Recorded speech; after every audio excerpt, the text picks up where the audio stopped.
Ok, vamos então, pessoal, retornando aqui para a nossa aula 3, método histórico gramatical versus método histórico crítico, agora parte 2. Na primeira parte, então, nós demos uma reforçada no método alegórico e agora vamos entrar basicamente nesses dois métodos, que é o método de interpretação gramático-histórico e o gramático e o histórico-crítico, ok? Então vamos lá, método de interpretação da reforma. A reforma ocorreu no século XVI, mais especificamente ali no dia 31 de outubro de 1517. Vocês se lembram que Lutero, então, ele vai romper com a Igreja Católica e estudando, por que aconteceu isso? Estudando a carta de Paulo aos Romanos, ele viu literalmente que a justificação é pela fé, enquanto que a Igreja Católica tinha toda aquela questão das indulgências, e então Lutero vai crivar na porta da capela de Wittenberg as suas 96 teses contra, então, as indulgências do catolicismo. Então, qual foi o método utilizado, né, pela reforma? Né? Esse método que começa lá na igreja de Antioquia, ou na escola de Antioquia, vai se fortalecendo, e esse método é resgatado agora no século XV, portanto. Então, nós já passamos um bom tempo de metodologias voltada para a metodologia alegórica, e agora, então, nós vamos ver que a metodologia correta é a metodologia que inicia ali na reforma. Então, como que a reforma, né, como que os teólogos da reforma enxergavam a Bíblia? Então, para os reformadores aí, à esquerda de vocês, a Bíblia era inspiração divina, ou seja, toda a escritura de Gênesis a Apocalipse, todo o cânon do Antigo e do Novo Testamento, que formam 66 livros, eles sempre consideraram como inspiração divina. Como que a Igreja Católica via? Idem. Para a Igreja Católica, o cânon também era inspiração divina. A diferença estava em que a Igreja Católica incluiu alguns livros que para a Igreja, para os reformadores, eram livros apócrifos, né? E para os pais da Igreja também, livros como Judite, Tobias, Eclesiástico, não Eclesiastes, tá? Porque Eclesiastes é um livro inspirado da Bíblia, mas o Eclesiástico não. Porém, você encontra esses livros, repito, Judite, Tobias, Eclesiásticos, 1ª e 2ª Macabeus, você vai encontrar fazendo parte do cânon do Antigo Testamento na Bíblia católica. Mas tanto católicos como os reformadores entendiam, então, ali já, que a Bíblia era inspiração divina e também fruto, então, da ação do Espírito Santo no mover os mais de 40 autores para escrever as Escrituras. Com relação os reformadores, eles viam, olha aí na coluna esquerda, a Bíblia como única regra de fé e prática. Então, todos os reformadores, eles entendiam que a única regra normativa de fé e prática estava nas Escrituras. Então, a Bíblia era autoritativa para os reformadores. Então, eles não discutiam a questão da autoridade, a questão, então, dessa verdade absoluta contida na palavra de Deus. Porém, ali os católicos, eles consideravam também a Bíblia como regra de fé e prática, porém, não só a Bíblia. É aqui que começa uma diferença considerável. Para eles, o magistério católico e as encíclicas papais, as encíclicas dos papas na época, também tinham autoridade de inspiração divina. Então, aqui já é um problema, porque enquanto você tem a palavra escrita, revelada de Deus a nós, né? Usando a nomenclatura que nós temos usado, revelada aos escritores, inspirada pelo Espírito e iluminada pelo Espírito para que nós pudéssemos entender, enquanto que os reformadores entendiam isso, os católicos já entendiam o seguinte, que além das Escrituras, Deus traria inspiração também através do magistério católico e através das encíclicas do Papa. Então, aqui já é uma grande diferença entre protestantismo e catolicismo. Muito bem, caminhando aqui, nós vamos verificar o seguinte, que o método de interpretação da reforma tiveram e tem algumas características. Então, a primeira característica aí é exatamente a inspiração das Escrituras. Então, você já parte de um pressuposto. Então, quando você tem os seus pressupostos, quando você já tem essas definições claras, você já está determinando uma metodologia de interpretação. E aqui, então, você já vai observar que esses reformadores, né, nós temos, na verdade, os precursores da reforma e temos os reformadores. E eles, então, já resgatam exatamente aquela ideia do sistema de interpretação da igreja de Antioquia, que era mais literal. E para isso, então, eles consideravam essas características como sendo, 1, inspiração das Escrituras, 2, infalibilidade da Bíblia. Além da inspiração pelo Espírito, eles diziam o seguinte, a Bíblia toda é infalível. Isso não significa dizer que os escribas e aqueles que fizeram as cópias não tivessem alguns erros, tá? Mas, porém, esses erros, eles são plenamente estudados, e quando você estuda todos os manuscritos, como, por exemplo, só do Novo Testamento existem mais de 5.000 cópias. Então, quando você analisa essas cópias, é natural uma palavra, uma letra, ou até mesmo uma frase ter alguma diferença. Mas essa infalibilidade da Bíblia, para eles, estava e está no texto original. Entretanto, como sabemos, os textos originais, tanto do Antigo como do Novo Testamento, eles não existem mais porque eles se perderam. Então, o que nós temos? Cópias de cópias de cópias de cópias. Então, o escriba, aquele que o copista, né, ele está sujeito a falhas.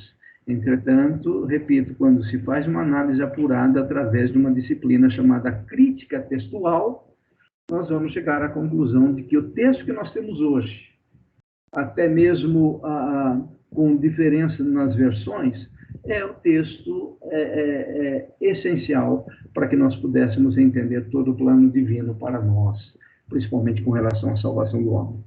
No item 3 aí, o sentido primeiro das Escrituras se encontraria na intenção do autor, que coincidia na intenção de Deus na maioria das vezes, pois os autores humanos nem sempre podiam perceber plenamente todas as implicações do que escreviam.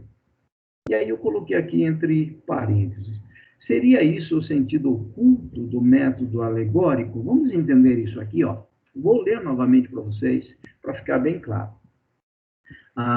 Para os reformadores, o sentido primeiro das Escrituras se encontraria na intenção do autor. O que significa dizer? Isaías, quando ele escreveu o seu livro, ele teve uma intenção naquilo. Então, ele estava escrevendo, como não era psicografia, como nós já falamos, Deus não usou de psicografia para transmitir a sua palavra. O Espírito Santo moveu homens, e o Espírito Santo inspira as Escrituras, e esses homens movidos escreveram as Escrituras. Então, Isaías escreveu de sã consciência. Ele não foi tomado pelo Espírito ao ponto de perder a sua consciência. Não é o Espírito Santo escrevendo por Isaías. É Isaías movido pelo Espírito Santo escrevendo as Escrituras inspiradas. Isso que nós temos que entender. Então, o sentido primeiro da Bíblia, da palavra de Deus, das Escrituras, se encontra na intenção do autor, tá? Que coincidia na intenção de Deus. Então, se há uma inspiração do Espírito Santo que move o autor, então aquilo que está na mente do autor deve coincidir com a intenção de Deus. Mas vejam o que eles colocaram na maioria das vezes. Por que na maioria das vezes? Pois os autores humanos nem sempre, é importante nós entendermos isso, por causa da limitação do homem, nem sempre podiam perceber plenamente o sentido pleno de todas as implicações que escreviam. Então, muitas vezes o autor estava escrevendo, ele escreveu, entretanto, se você chegasse, o que você quis dizer com isso, Isaías? Daniel, o que você quis dizer com abominável da desolação? Certamente eles iam dizer, não sei. Tá? Mas na maioria das vezes, aquilo que eles estavam escrevendo, é isso que os reformadores entendem, estava em linha com a intenção divina. Entretanto, por essa diferença entre o autor divino, que é Deus, e o autor humano, nem sempre isso aconteceu, e isso é plenamente compreensível e explicável, como nós vamos ver agora. Tá? Então, no item 3A aí, isso não queria dizer o fato, então, do autor nem sempre saber plenamente o que ele estava escrevendo, tá? A ideia é essa. Isso não queria dizer que um texto tem mais do que um sentido, tá? Então, a ideia aqui não é entender o seguinte, que o texto agora, a partir do momento que o autor bíblico não está tendo clareza do que ele está escrevendo, é porque você tem que descobrir pelo próprio Espírito qual era a intenção de Deus aí. Não é essa a ideia, vai ficar claro aqui nesse estudo para nós. Então, isso não queria dizer que um texto tem mais de um sentido, porque aquele sentido que estaria além da intenção do autor estaria implícito no texto e poderia ser descoberto quando se comparava Escritura com a Escritura. É o caso da revelação progressiva. Então, aqui, os reformadores tiveram muita sabedoria e conseguiram explicar isso. Então, o que eles estão dizendo? Vamos supor, quando Isaías fala do servo sofredor, nem sempre nós podemos dizer que Isaías estava tendo entendimento a respeito da salvação em Cristo, de que Jesus seria aquele que morreria, apesar de que ele escreve isso, tá? Porém, agora, quando nós temos a revelação progressiva, nós temos, Isaías não tinha, Jeremias não tinha, Malaquias não tinha a revelação, o próprio Moisés, que escreveu o Pentateuco, ele não tinha essa revelação toda, nós temos. Então, nós sabemos que aquilo que Isaías escreveu sobre o servo sofredor referia-se a Jesus. Mas ele mesmo que estava escrevendo as Escrituras, nem sempre esse entendimento veio para o autor, e nós vamos ver um exemplo aqui, né? Então, essa ideia da revelação progressiva é a revelação que já ocorreu. Então, quando nós agora analisamos o Antigo e o Novo Testamento, nós podemos, então, ler o Antigo à luz do Novo. Então, é muito simples para nós fazermos uma leitura e entendermos aquilo que foi escrito pelo autor. No item 3b aí, olha, nós não estamos autorizados, é importante, porque agora nós já começamos a definir uma metodologia de interpretação que nós devemos usar, tá? Nós não estamos autorizados a ver outro sentido além do que está escrito nas Escrituras. Nós não temos essa autorização de Deus de trazer a nossa própria interpretação, a nossa particular interpretação. Não existe essa autorização divina para nós. Porque se existisse, eu poderia fazer a minha interpretação de um texto X, você fazer a sua interpretação do mesmo texto e a outra pessoa fazer a mesma interpretação. Não. Só existe um sentido único em toda a Escritura.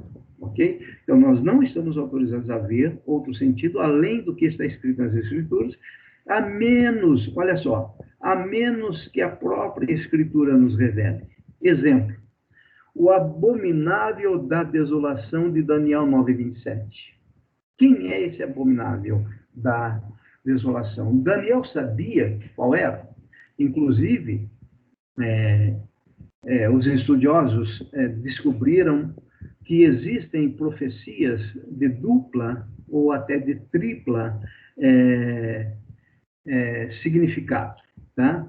E esse é um deles. Esse caso, então, de Daniel 9:27, quando ele fala a respeito do abominável da desolação, segundo alguns teólogos, essa abominação já ocorreu em 157 a.C., com Antíoco IV Epifânio, quando ele entra no templo, isso 157, 156 a.C., essa pessoa entra no templo e manda sacrificar uma porca, né, um animal imundo, no Santo dos Santos. Então, alguns interpretam que esse abominável da desolação, essa profecia cumpriu-se ali no ano 157, com Antíoco IV Epifânio. Agora, Jesus também, no seu sermão escatológico, quando quem registrou o sermão escatológico de Jesus foi Marcos, no capítulo 13, Lucas, no capítulo 21, e Mateus, no capítulo 24. Então, esses três evangelistas, esses três autores, eles relataram nos seus evangelhos as palavras de Jesus. E Jesus também vai falar sobre o abominável da desolação.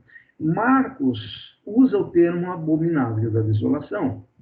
Mateus também usa o termo abominável da desolação. Entretanto, Lucas, ele interpreta e, pelo próprio Espírito Santo, traz a verdade e a revelação do que seria esse abominável. Então, lá em Lucas 21:20, você vai ver que ele, movido pelo Espírito, revela quem seria esse abominável da desolação. Eu vou abrir a minha Bíblia aqui, e você pode abrir a sua também, se você quiser, lá em Lucas 20, ou melhor, Lucas 21, né? Lucas 21, versículo 20, né? Então, você vai observar que ali ele vai deixar claro o que estava para acontecer com a cidade de Jerusalém. Por quê? Porque quando Jesus disse a respeito desse abominável, Jesus citou Daniel. Jesus citou Daniel 9:27, tá? Agora, nem Marcos e nem Mateus, eles conseguiram interpretar. Porém, a Bíblia mostra que Lucas enxergou isso. E esse fato de Lucas ter enxergado, repito, não significa dizer que Lucas usou de uma alegoria, mas ele, sendo movido pelo Espírito Santo, ele escreve e vai dizer, então, que esse abominável da desolação nada mais é do que o exército romano, tá? do Império Romano, que invade Jerusalém, e isso ocorreu no ano 70 depois de Cristo. Nós não temos dúvida com relação a isso, porque a história demonstra que no ano 70 depois de Cristo, o Império Romano invadiu a cidade de Jerusalém, destruiu a cidade e destruiu o templo. Então, o abominável da desolação, de que fala Daniel no capítulo 9, 27, cumpre-se ou cumpriu-se aqui no ano 70 depois de Cristo, com a destruição, então, da cidade e do templo. Ok? Então, depois vocês dão uma olhadinha aí em Lucas capítulo 21 e 20, que ele vai falar exatamente isso, tá? Que esse abominável é o exército romano. Então, quando vocês observarem Jerusalém sendo sitiada de exércitos, e isso aconteceu no ano 70, então fugir para os montes. É isso que ele vai falar lá, tá? Muito bem. Então, continuando aqui, nós vamos observar o seguinte, caminhando um pouquinho mais. Métodos de interpretação ainda da reforma, qual era o objetivo? Qual era o objetivo, então, desses reformadores, né? Qual era o objetivo deles? O que estava na mente deles? Primeiro, entender a intenção do autor. Então, volto a dizer, nós estamos agora definindo uma metodologia de interpretação da Bíblia. Então, entender a intenção do autor. Lutero, no seu comentário aos Gálatas, dizia: aqui Pedro quer dizer isto. Aqui a intenção de Paulo era esta. O propósito de Paulo aqui é o seguinte, ou seja, Lutero entendeu que a descoberta da intenção do autor, quando escreveu movido pelo Espírito Santo, era a chave hermenêutica para entender o verdadeiro sentido das Escrituras. Então, o que nós estamos dizendo? Essa questão de entender o sentido que o autor quis dizer. Aqui, então, já está havendo uma definição com relação a uma metodologia de interpretação.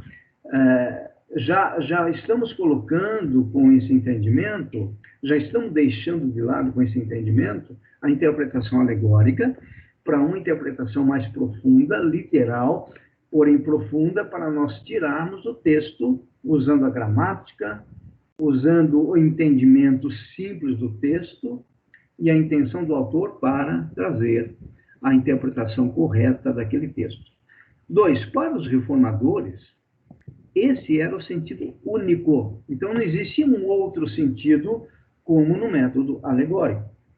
Assim, o texto só teria um sentido, que era o sentido óbvio, natural, pretendido pelo autor humano, movido pelo Espírito de Deus. Então, o texto ele tinha um sentido único, não dois, não três, mas um único sentido. Por isso que as Escrituras elas não são de particular interpretação. Ela exige do intérprete o estudo para buscar ali no texto aquilo que foi intencionado pelo autor. Item 3. Lutero e Calvino se revoltaram contra o sistema de interpretação alegórica desenvolvido durante a Idade Média, especialmente os 4 níveis de sentido nas Escrituras. E, na verdade, esses 4 níveis, eles foram propostos também por Orígenes. E quais eram esses 4 sentidos? O literal, então, como nós vimos, Orígenes até aceitava o literal, mas ele dizia que isso vai obscurecer algo mais profundo. Então, o literal, o anagógico, então, para Orígenes, existia também esse sentido anagógico, que seria um sentido místico. Nós vamos encontrar na Bíblia, sem dúvida nenhuma, passagens que mostram a questão de um mistério mesmo, é um mistério. Nós não temos essa ideia de místico aí, a ideia de mistério. Nós não temos como entender logicamente algumas passagens. Por exemplo, quando Paulo fala na sua carta aos Romanos que nós fomos crucificados com Cristo, Romanos 6,6, quando nós fomos crucificados com Cristo, isso aqui tem um sentido de uma inclusão, Deus nos incluiu na morte de Cristo. Tá? Então, essa ideia que Paulo traz é a nossa união mística com Cristo. Então, essa passagem é uma união mística. Nós não conseguimos trazer uma explicação lógica sobre essa passagem. Então, como que eu posso dizer que eu estou unido na morte de Cristo? Então, houve uma união mística. Entretanto, esse sentido anagógico de Orígenes é encontrar uma ideia mística em passagens que não há necessidade de entender isso como sendo um mistério. Então, a Bíblia contém realmente esses sentidos, mas isso não pode ser base para nós usarmos uma metodologia alegórica de interpretação da Bíblia. Também o sentido escatológico, nós não temos dúvidas com relação a isso, porque a Bíblia trata de escatologia, e o sentido moral, que também a Bíblia tem realmente passagens que tratam da moralidade do homem. Mas Lutero e Calvino, eles combateram por causa da ideia alegórica, ok? Então, isso aconteceu com os nossos reformadores. Ainda que os reformadores aboliram o sistema alegórico, veja só, de intenção, ou melhor, de interpretação, e a ideia de que um texto tem mais de um sentido. Todos os reformadores entenderam que o texto tem um único sentido, e esse sentido é obtido por meio do orare et labutare. Então, o que significa dizer? Tá?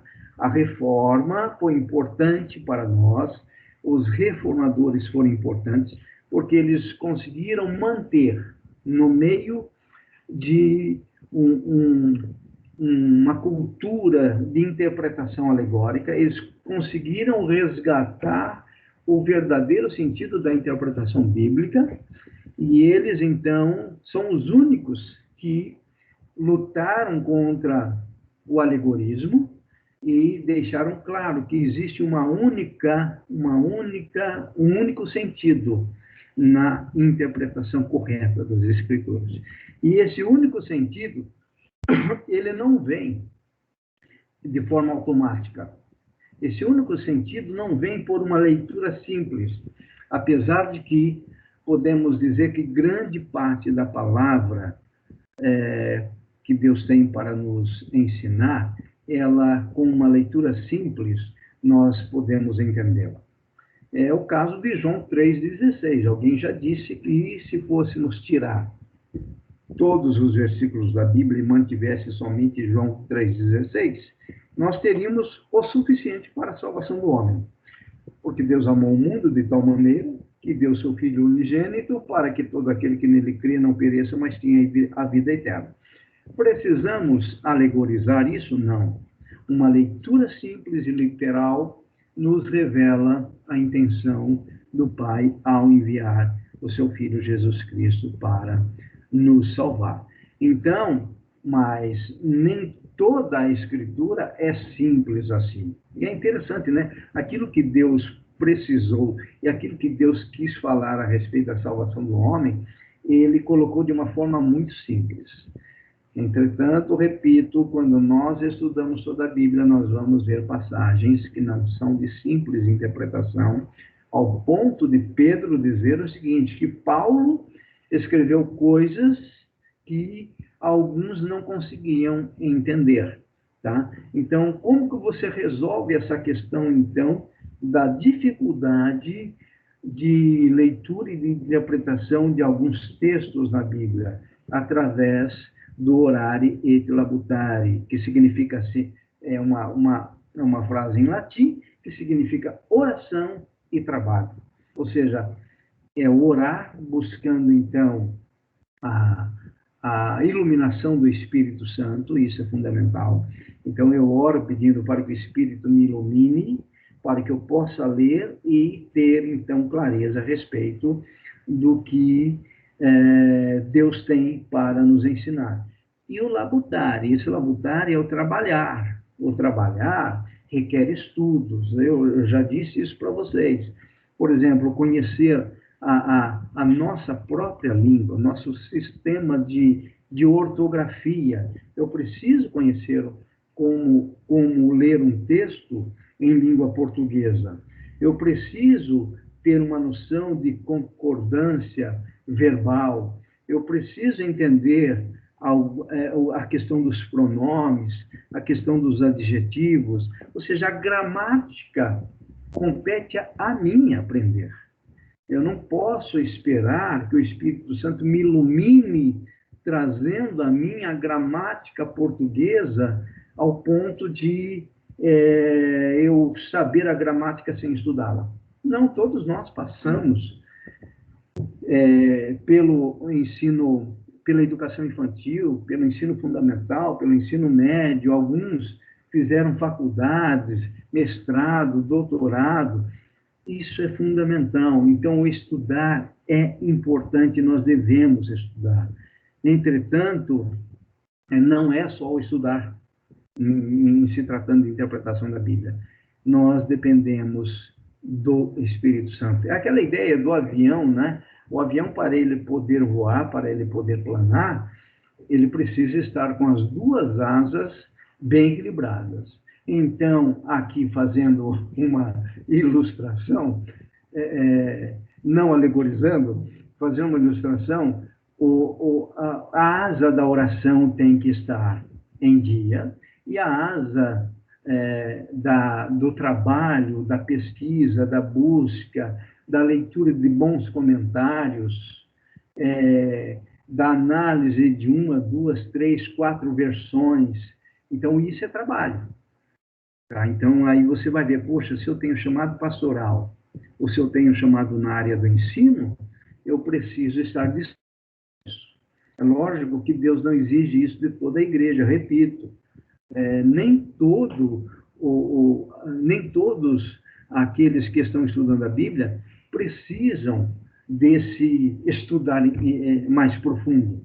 Mas se nós queremos ensinar, se nós queremos ser bons professores de escola bíblica, se, vamos supor que você seja da área do louvor e quer trazer uma palavra breve a respeito de um salmo, então não basta você apenas ler e trazer o seu entendimento.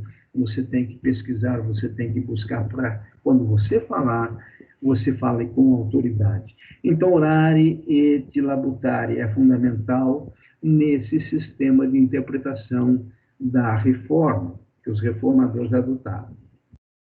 Muito bem.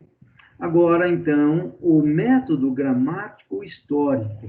E entramos agora no método gramático histórico, que é exatamente, ou histórico-gramatical, que é exatamente o método da reforma. E graças a Deus pelos reformadores. Aí eu já ouvi pessoas dizendo, olha, por que da reforma? O que aconteceu?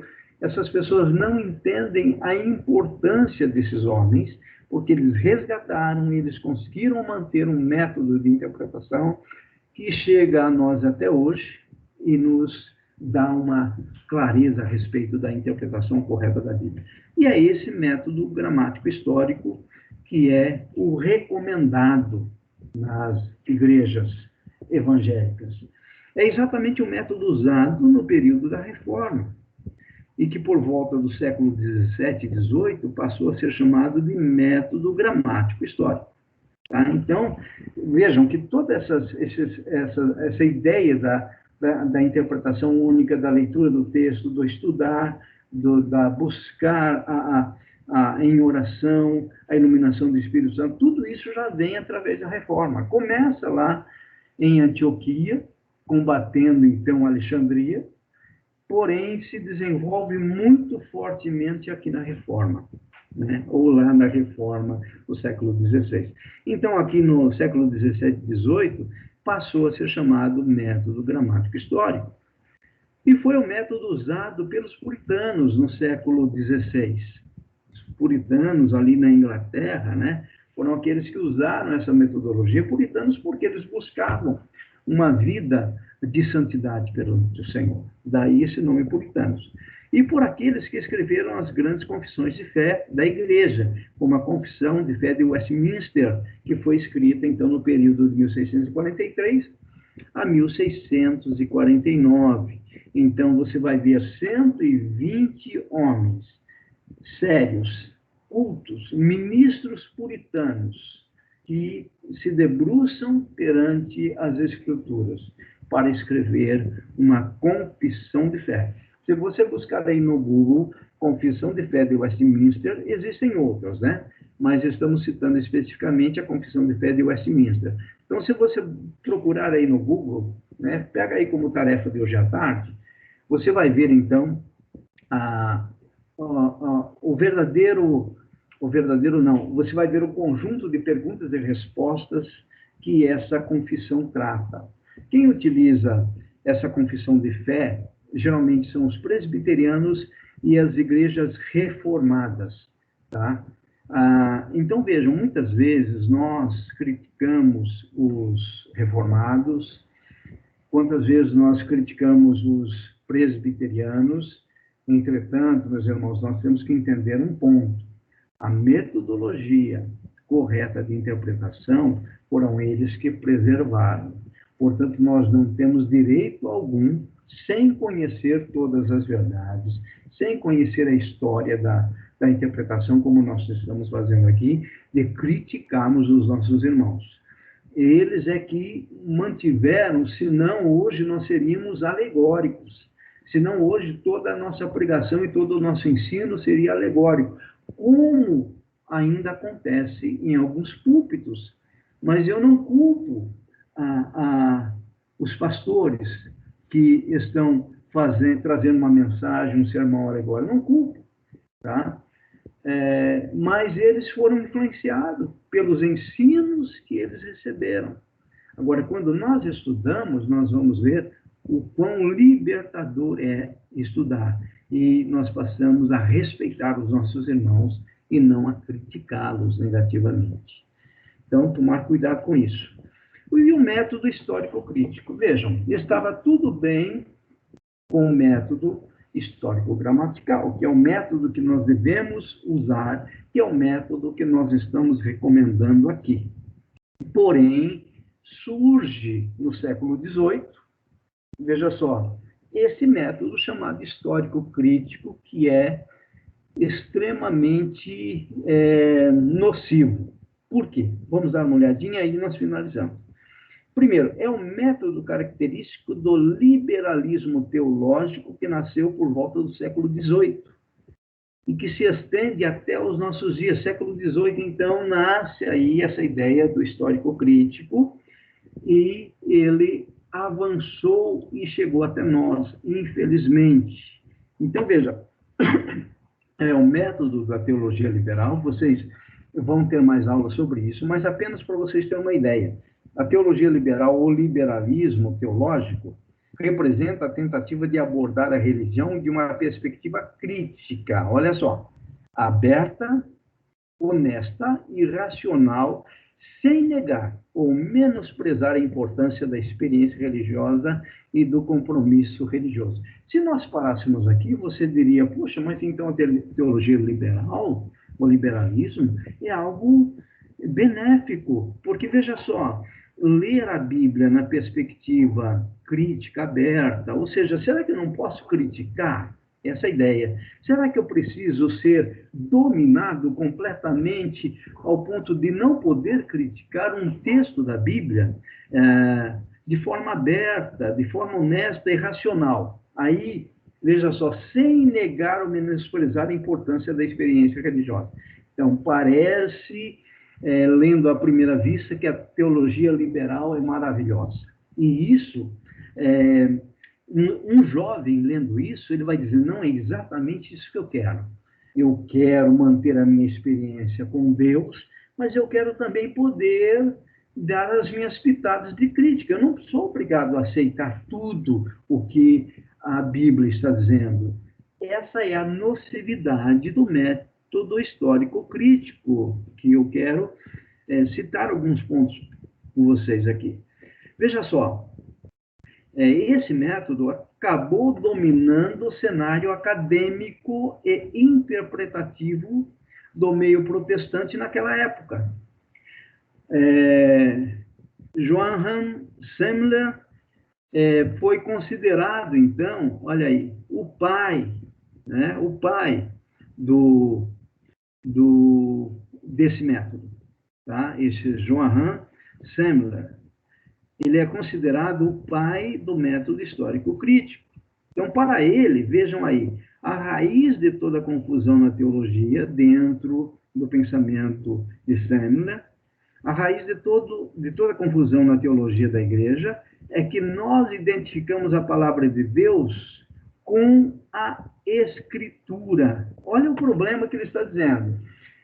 Nós identificamos, ele está dizendo o seguinte, que o problema todo é que eu vejo a palavra de Deus e eu identifico a Bíblia, né? A Bíblia, o conjunto dos 66 livros, e identifico isso como sendo a própria palavra de Deus. E para ele, esse conjunto de livros, ou seja, o cânon do Antigo e do Novo Testamento, não é necessariamente a palavra de Deus.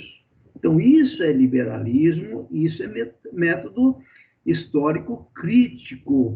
E qual é o problema? No meio acadêmico, você não estuda o método histórico gramatical. No meio acadêmico, você estuda o método histórico crítico, porque, segundo eles, quando você vai estudar cientificamente a palavra, você precisa escolher um método que seja neutro. E para eles, para os acadêmicos, o método neutro é o histórico crítico. É por isso que muitos pastores, às vezes, dizem o seguinte: olha, eu tinha um membro da igreja que começou a estudar teologia, enfraqueceu-se na fé e abandonou a fé. Por quê? Porque a metodologia que lançaram na mente dessa pessoa foi a metodologia do histórico crítico. Quando você usa essa metodologia, você começa a questionar as Escrituras. E o começar a questionar as Escrituras é o primeiro passo para a apostasia. Portanto, esse método é extremamente nocivo e está infiltrado nas universidades, não só do Brasil, mas do mundo. Tá? Então, vejam aí, a palavra para esse método, a palavra é infalível, porém a escritura é humana. Olha só, falível e cheia de erros. Terrível esse pensamento. Se você lança esse método de estudo, de interpretação na mente de um jovem, ele se perde completamente. Olha só, nesse caso, o propósito do intérprete é descobrir a palavra de Deus dentro das Escrituras. O que significa isso? Veja só, é encontrar o cânon normativo dentro do cânon formal. Então, o que seria o cânon formal? O cânon formal são, então, os 66 livros. Entretanto, dentro do método histórico-crítico, eu não posso dizer que dentro desses 66 livros, Deus se revela nesses 66, mas eu preciso mergulhar e buscar nessas escrituras o que realmente é a palavra de Deus, que seria o cânon normativo. Então, nós devemos obedecer o cânon normativo e não o cânon formal. É daí que surge aquela ideia, por exemplo, vamos dizer, a ideia da ordenação de um homossexual. Porque, afinal de contas, o que Paulo está escrevendo ali não está dentro do cânon normativo, mas está dentro do cânon formal. Quando eu encontro a vontade de Deus, a verdadeira revelação de Deus no cânon normativo, eu vou ver que Deus não discrimina. Então, nós podemos ter uma ordenação de homossexuais para eles serem pastores. Vejam que nível chega esse tipo de interpretação. Trata-se de um sentido único, verdadeiro e pleno. Não, perdão, agora, então, nós voltamos para o histórico gramatical, né? Isso. Então, nós terminamos aqui a ideia do método histórico crítico, não tratamos de tudo, a gente vai dar uma retomada na próxima aula, por causa do nosso tempo, e vamos, então, fechar aqui com o método histórico gramatical. Esse texto foi escrito por Lázara Divina Coelho, tá? Então, o texto que eu vou ler agora para vocês, para nós concluirmos esta aula. A conclusão é que o método histórico gramatical parte da perspectiva de que Deus existe e revelou-se ao homem por meio da palavra escrita e que essa revelação, por ter origem na sua vontade, faz esse conhecimento possível e necessário ao homem. A possibilidade de conhecimento alcança o sentido das Escrituras conforme pretendido por Deus por meio do autor humano. Trata-se de um sentido único, verdadeiro e pleno, claramente exposto e explicado nas Escrituras, e sua compreensão pode ser conseguida mediante os meios ordinários, como a pregação, a leitura e a oração. Então, essa pessoa chamada Lázara Divina Coelho, ela escreveu isso e publicou na PUC de Goiás, tá? A ideia ali foi ela trazer uma discussão sobre o método histórico gramatical. Então, se você procurar no Google, você vai encontrar essa discussão que essa pessoa, que essa mulher, a Lázara, trouxe, que resumiu muito bem a ideia do método histórico gramatical como sendo o método mais adequado para a interpretação da palavra de Deus. Então, na quarta aula, que nós finalizamos essa disciplina, métodos de interpretação da Bíblia, então nós vamos fazer, então, um desfecho final, comparando o método alegórico, método gramático histórico, que é o que nós devemos utilizar, e falando um pouquinho mais sobre o método histórico crítico e o quanto ele é pernicioso, principalmente para os jovens que querem uma certa liberalidade na interpretação da palavra de Deus.